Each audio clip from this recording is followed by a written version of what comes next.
ఎంత నీళ్లు నిలబెడుతున్నారనేది ప్రాజెక్టుకు ప్రాధాన్యత.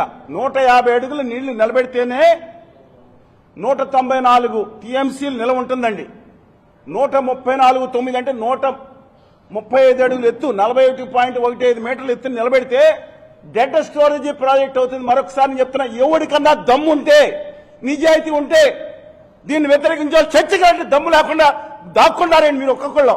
వీళ్ళు చెప్పిన 135 అడుగులు ఎత్తు అంటే డెడ్ స్టోరేజ్ ప్రాజెక్టును పరిమితం చేసే దుర్మార్గమైంది. వాళ్ళు అఫీషియల్ గా బడ్జెట్ లో పెట్టారండి, ఎప్పుడు ఇంతవరకు పెట్టలేదు. సిగ్గు లేదా మీకు? కళ్యాణ్ గారు బాబు గారు మాట్లాడారు ఇంతకుముందు, సిగ్గు సెరవలేదురా, కారం రాసుకోండి ఎంపీలారు అన్నారు.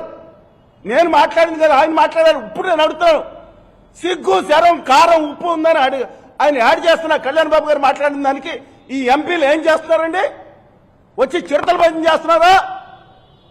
జాతి క్షమించాలి మిమ్మల్ని. ఈ తెలుగు జాతి ఉన్నంత వరకు, మా గొంతులో శ్వాస ఉన్నంత వరకు ఆ కేంద్రంలో ఉన్న గుమా వ్యాపారులకు తల తాకట్టు పెట్టిన దానికి ఖచ్చితంగా నిలదీసి తీరుతాం. 2023లో కేంద్ర ప్రభుత్వం 12,950 కోట్ల రూపాయలు దాదాపుగా మేము రిలీజ్ చేస్తున్నాం, పట్టుకెళ్ళండి. కానీ మీరు 30,000 కోట్లకు లిమిట్ అయి ఒప్పుకుంటారా లేదా మీ మీద ఏమన్నా చర్య తీసుకోండి అని ఏమన్నారో తెలీదు. అలాగే జగన్మోహన్ రెడ్డి గారు కూడా ఒప్పుకోలేదు. లేదా 12,950 కోట్ల రూపాయలు అదే రోజు గంటలో వచ్చి ఉండేది.